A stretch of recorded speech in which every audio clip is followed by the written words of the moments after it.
Hello everyone, welcome back to our channel learn English. हम कर रहे हैं 90 डे चैलेंज, जिसमें हम डेली एक story English to Hindi translate करेंगे। इसके अलावा हमारा एक 100 डे चैलेंज भी चल रहा है, जिसमें हम इंग्लिश स्पीकिंग पे ध्यान देंगे, शब्दों के उच्चारण पे। 90 डे चैलेंज का मतलब ये नहीं है कि आपको सारी स्टोरीज फर्स्ट टू एंड सारी करनी है। 90 डेज बस इसलिए कि ताकि आपको हम सफिशिएंट कंटेंट प्रोवाइड करा पाए, ताकि आपकी अच्छी सी प्रिपरेशन हो पाए। 90 डेज तक कहते हैं कि अगर आप डेली कोई चीज़ करो थोड़े टाइम के लिए भी, तो आपकी उस चीज़ पे पकड़ अच्छी हो जाती है। इसीलिए हमने स्पेसिफिक 90 डेज का गोल रखा था। आप कोई भी स्टोरी किसी भी ऑर्डर में कर सकते हैं, और आप जब भी कोई स्टोरी करेंगे तो आपको ज़रूर कोई ना कोई नई चीज़ समझ आएगी, कोई ना कोई नई बात आपको पता चलेगी, और ऐसे ही आपकी जो है इंग्लिश पे पकड़ एकदम पक्की हो पाएगी। आप इंग्लिश अच्छे से सीख पाएंगे।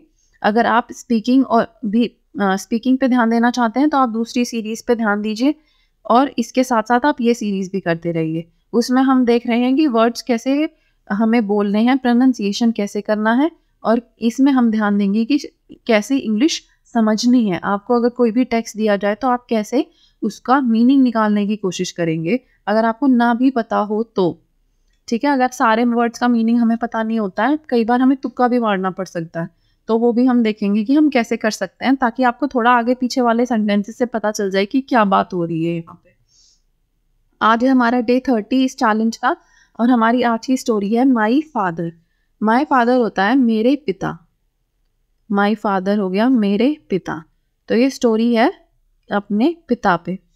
My father is my hero and guide in my life. मेरे पिता मेरे हीरो हैं। इज़ का मतलब होता है, ठीक है, तो मतलब आपकी ये स्टोरी जो है वो प्रेजेंट टेंस में है। प्रेजेंट टेंस में क्यों है ये स्टोरी? क्योंकि आप एक तरह से फैक्ट्स बता रहे हो, ये ऐसी चीज़ जो हमेशा सच होती है, ठीक है, इसीलिए प्रेजेंट टेंस है। प्रेजेंट टेंस आपका फैक्ट्स के लिए यूज़ होता है, या फिर कोई चीज़ ऐसी जो यूनिवर्सल ट्रूथ है, मतलब जो पूरी दुनिया में हर जगह सच है, ठीक है। तो ये हो गया आपका प्रेजेंट टेंस, और इसमें आपका है यूज़ होता है। तो मेरे पिता मेरे हीरो हैं और मेरे गाइड हैं, मतलब मेरे मार्गदर्शक है, वो मुझे रास्ता दिखाते हैं, किसमें? अपनी ज़िंदगी में, मेरी में। तो आपका फर्स्ट गोल तो क्या है कि आपको पूरा सेंटेंस पढ़ना है, ठीक है। उसके बाद हम मीनिंग देखेंगे। ऐसा नहीं है कि आपने थोड़ा सा सेंटेंस पढ़ लिया, आप उसका कुछ मीनिंग निकालने लग गए, आगे देखा कि सेंटेंस में तो कुछ और ही बात हो रही थी, उसका मतलब ही चेंज हो गया। इसीलिए पूरा सेंटेंस पढ़िए और फिर मीनिंग निकालना है उसका। तो गाइड हो गया आपका मार्गदर्शक। मार्गदर्शक और हीरो तो है ही, हीरो, ठीक है। तो मेरे पिता मेरे गाइड है, मेरे हीरो हैं और मार्गदर्शक हैं। मेरे पिता मेरे माई हीरो, ठीक है, मेरे हीरो और मार्गदर्शक हैं। कहाँ? इन माई लाइफ। इसीलिए देखो, अब फर्स्ट सेंटेंस में मेरे से भी मिस्टेक हो गई है थोड़ी सी। मेरे पिता मेरी जिंदगी में, ठीक है, ये पहले आएगा। इन माई लाइफ को हम छोड़ नहीं सकते। तो क्यों था हमारा मेन मोटिव फुल सेंटेंस पढ़ने का? क्योंकि इंग्लिश में और हिंदी में आपका सेंटेंस का स्ट्रक्चर अलग होता है। हिंदी में होता है आपका subject plus object plus verb, ठीक है जैसे आपका लास्ट में आया, तो वो आपका हो गया सब्जेक्ट ऑब्जेक्ट वर्ब, और मतलब करने वाला कर्ता जिस पे कार्य हो रहा है वो, और फिर आपकी वर्ब। इंग्लिश में होता है आपका सब्जेक्ट फिर वर्ब फिर ऑब्जेक्ट, इसीलिए आपका स्ट्रक्चर ही अलग है, तो इसीलिए हमेशा देख के करना है, ठीक है। तो मेरे पिता मेरी जिंदगी में मेरे हीरो और मार्गदर्शक हैं,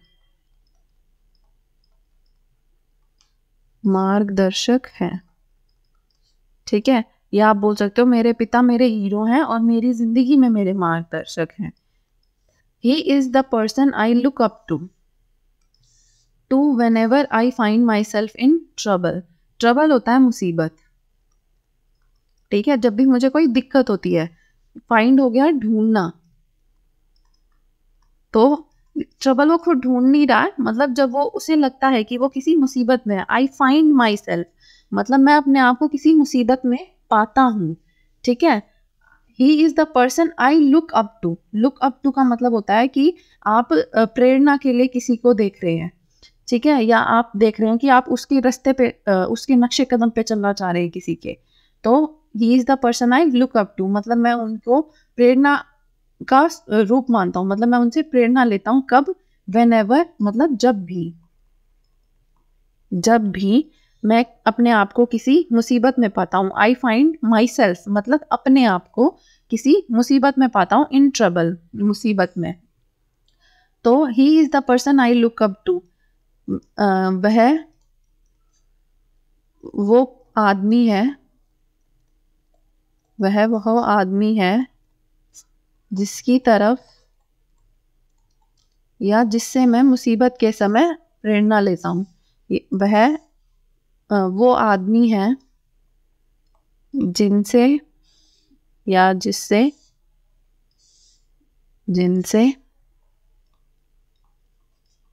मैं प्रेरणा लेता हूँ,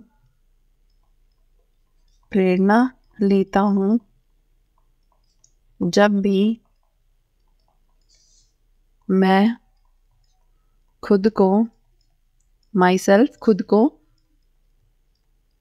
मुसीबत में पाता हूँ, ठीक है। I find my self in trouble, मैं जब भी खुद को मुसीबत में पाता हूँ। वैसे होता है फाइंड का मतलब ढूंढना, लेकिन यहाँ पे हो गया पाना, ठीक है, एक ही बात है। लेकिन आपको ये देखना है कि कौन सा वर्ड बेटर सूटेड है, कौन सा वर्ड ज़्यादा अच्छे से सेंटेंस के मीनिंग को दर्शा रहा है, क्योंकि हर वर्ड के कई मीनिंग होते हैं, लेकिन आपके उसमें कौन सा सही बैठ रहा है शब्द, वो आपको देखना है। My father has always been there to help me make important decisions and I have never regretted following his advice because it has always been beneficial।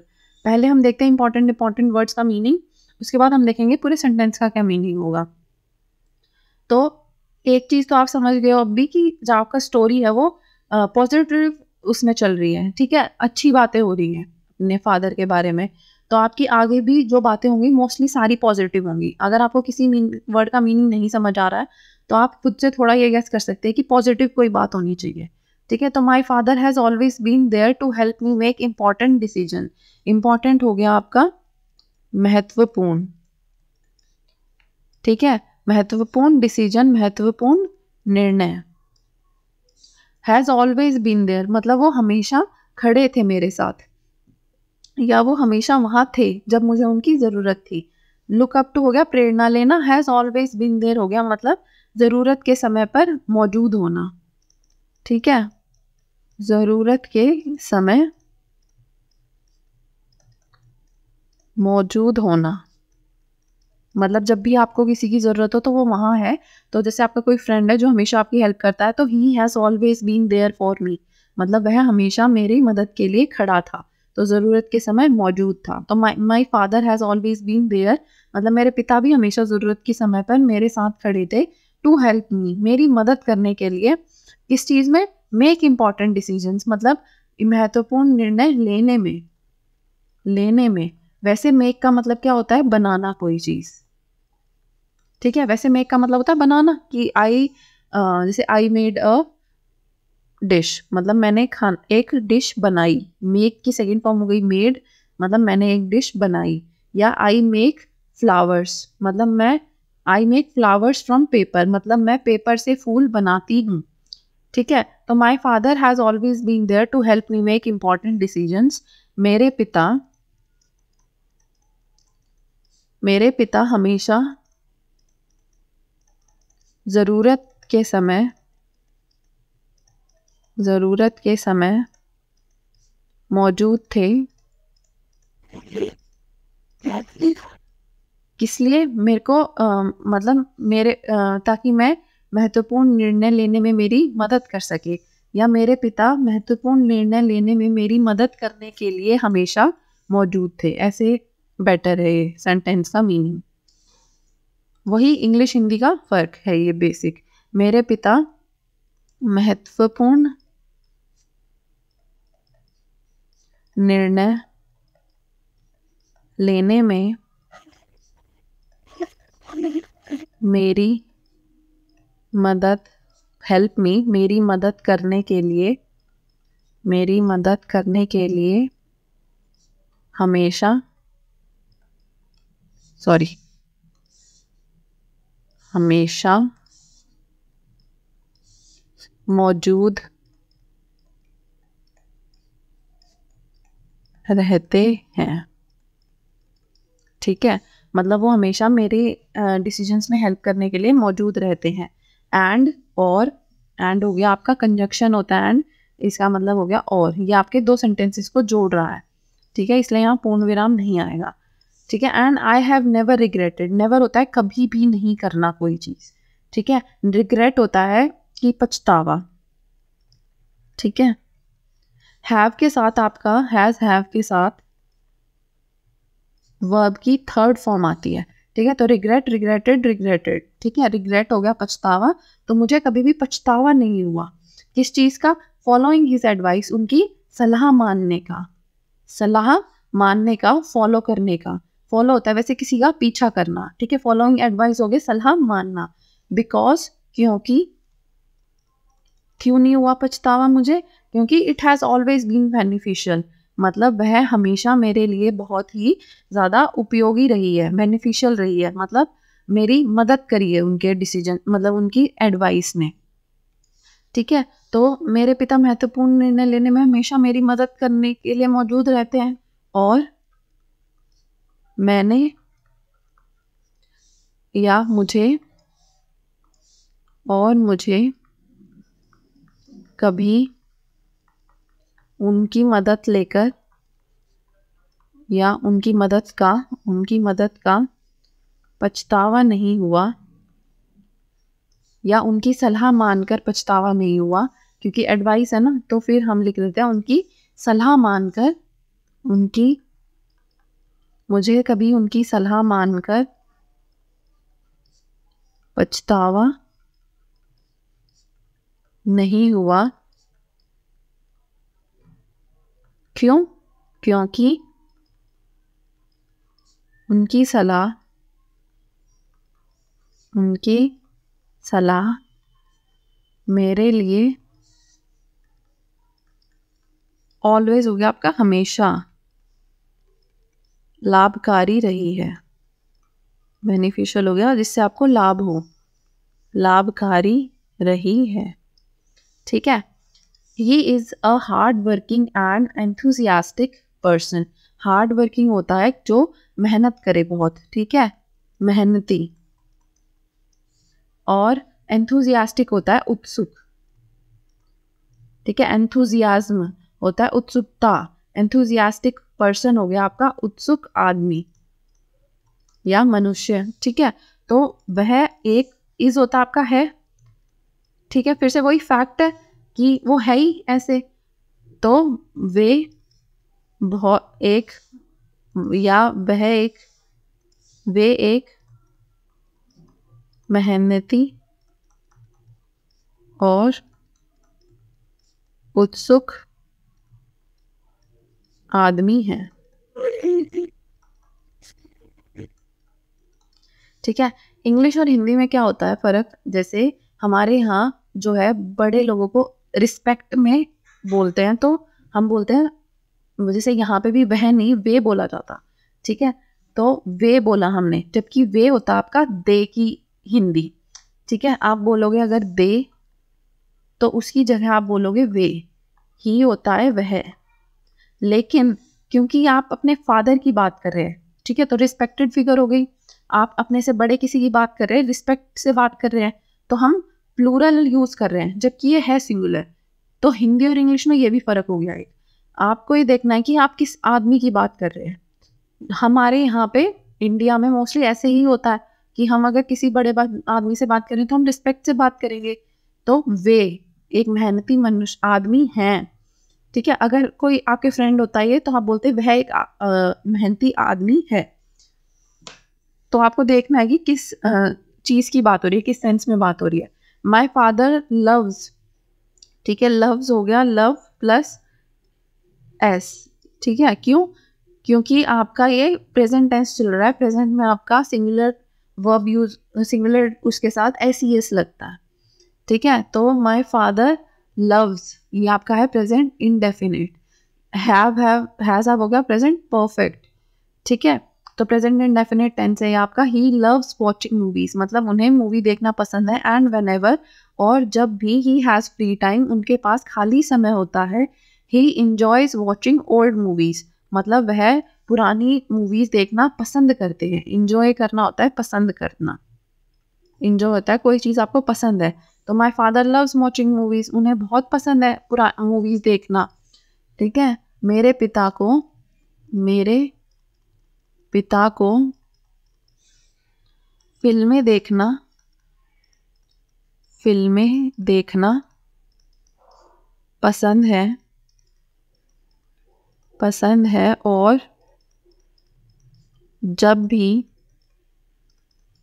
उनके पास फ्री टाइम होता है, जब भी उनके पास खाली समय होता है, वे पुरानी फिल्में देखना बहुत पसंद करते हैं। फिर से वही ही है पर वे आएगा, वे पुरानी फिल्में देखना बहुत पसंद करते हैं।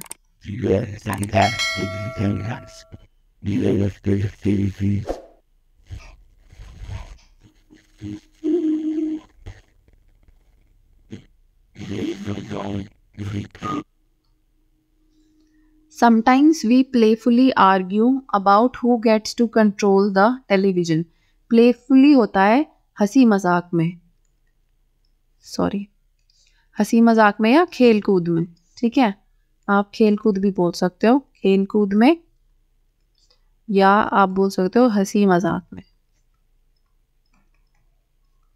आर्ग्यूमेंट होता है, आर्ग्यू करना होता है बहस करना। किस चीज़ के ऊपर बहस करते हैं ये? About who gets to control the television, मतलब टीवी पे कौन कंट्रोल रखेगा या टीवी पे किसकी चलेगी, ठीक है। समटाइम्स हो गया कभी कभी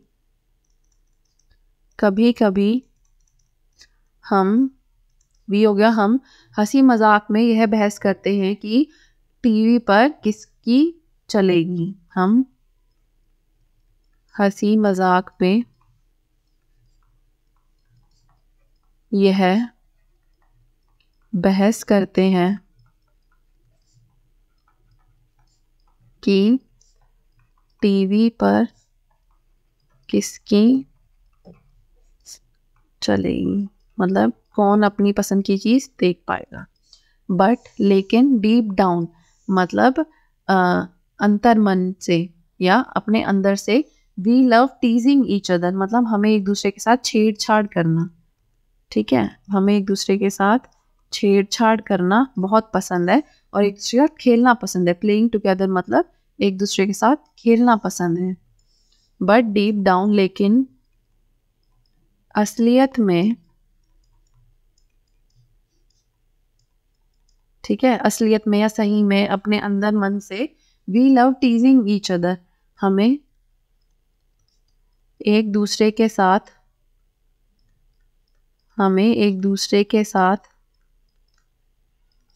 छेड़छाड़ करना बोल सकते हो आप, या मजाक करना और खेलना पसंद है। My father doesn't like being idle, doesn't होता आपका डज प्लस नॉट की एब्रीविएटेड फॉर्म या शॉर्ट फॉर्म, मतलब उन्हें पसंद नहीं है। लाइक हो गया पसंद, ठीक है, लाइक हो गया पसंद, मतलब उन्हें पसंद नहीं है क्या? खाली रहना। आइडल हो गया खाली बैठना, तो उन्हें खाली रहना पसंद नहीं है, उन्हें खाली बैठना या खाली रहना पसंद नहीं है। समटाइम्स मतलब कभी कभी, ऑन हॉलीडेज, हॉलीडेज होता है आपकी छुट्टियों में, if my sister and I R not doing anything, मतलब मैं और मेरी बहन अगर कुछ नहीं कर रही हैं, डूइंग हो गया आपका do plus I N G, ठीक है। आपका इज आर प्लस वर्ब की first form plus I N G, sorry I N G, ये do plus I N G, do आपकी वर्ब की फर्स्ट फॉर्म है, ये होता है आपका प्रेजेंट कॉन्टिन्यूस, प्रेजेंट कॉन्टिन्यूस, एक सेकेंड, प्रेजेंट कॉन्टिन्यूस टेंस, ठीक है। अभी हमने पीछे देखा था हैज हैव प्लस वर्ब की थर्ड फॉर्म, वो होता है आपका प्रेजेंट परफेक्ट, ठीक है। ये हो गया आपका प्रेजेंट कॉन्टिन्यूस। अगर नॉर्मल है आपका वर्ब की फर्स्ट फॉर्म है तो वो आपका present indefinite, subject plus verb की फर्स्ट फॉर्म प्लस ऑब्जेक्ट, तो आई डू दिस मतलब प्रेजेंट इंडेफिनिट टेंस है वो आपका। तो कभी कभी छुट्टियों में जब मैं और मेरी बहन अगर कुछ नहीं कर रहे हैं और अपना समय खराब कर रहे हैं, जस्ट वेस्टिंग टाइम, मतलब वेस्ट हो गया बर्बाद करना, बर्बाद करना क्या, समय। अगर हम समय बर्बाद ही कर रहे हैं, ही गिव्स अस, गिव्स ये आपका हो गया इंडेफिनिट टेंस, ठीक है। वर्ब की first form plus S E S, ये हो गया आपका प्रेजेंट इंडेफिनिट। तो ही गिव्स अस टास्क, मतलब वह हमें कार्य दे देते हैं, टू कीप अस ऑक्यूपाइड, मतलब हमको बिजी रखने के लिए, हमको व्यस्त रखने के लिए, ठीक है। तो पूरे सेंटेंस का आपका क्या मीनिंग हुआ, कभी कभी छुट्टियों में जब अगर मैं और मेरी बहन, इफ हो गया कि अगर मैं और मेरी बहन कुछ नहीं कर रहे और सिर्फ समय बर्बाद कर रहे हैं, तो वो हमें व्यस्त रखने के लिए कोई ना कोई कार्य दे देते हैं। समटाइम्स हो गया आपका कभी कभी, कभी कभी छुट्टियों में अगर, कभी कभी छुट्टियों में अगर मैं और मेरी बहन कुछ नहीं कर रहे, कुछ नहीं कर रहे,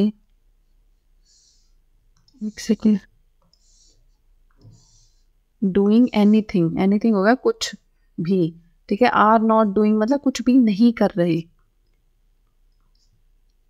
और सिर्फ समय बर्बाद कर रहे हैं, समय बर्बाद कर, समय बर्बाद कर रहे हैं। He gives us tasks to keep us occupied, तो वे हमें व्यस्त रखने के लिए, व्यस्त रखने के लिए कुछ कार्य दे देते हैं। He is also very organized, मतलब वह खुद भी बहुत, also हो गया बहुत organized है, मतलब व्यवस्थित तरीके से रखते हैं सब कुछ, and keeps his documents in neat and orderly manner, neat हो गया मतलब साफ सुथरा, ऑर्डरली वही व्यवस्थित, मतलब साफ सुथरे अच्छे तरीके से वो अपने सारे डॉक्यूमेंट्स को, कागजों को रखते हैं। तो ये हो गया आपका he is also very organised, मतलब वे खुद भी बहुत, खुद भी बहुत व्यवस्थित रहते हैं और अपने सभी कागज साफ सुथरे तरीके से रखते हैं। साफ सुथरे और व्यवस्थित ही हो गया फिर से वो, तो रिपीट नहीं हो, इसलिए हम एक ही बार बोल देते हैं कि व्यवस्थित तो वो है ही, ऑर्गेनाइज है, वो अच्छे से रखते हैं सब कुछ, और वो अपने सभी कागज साफ सुथरे तरीके से रखते हैं। मैनर हो गया तरीका, ठीक है। टू मी मतलब मेरे लिए, my father will for ever be my hero, for ever होता है हमेशा, तो मेरे लिए मेरे पिता मेरे लिए मेरे पिता हमेशा ही मेरे हीरो रहेंगे। ठीक है, मेरे पिता हमेशा ही मेरे हीरो रहेंगे, will for ever be my hero. यहाँ पे हमारी ये वाली स्टोरी फिनिश होती है। नेक्स्ट क्लास में हम देखेंगे next story. Thank you so much for watching, see you next time.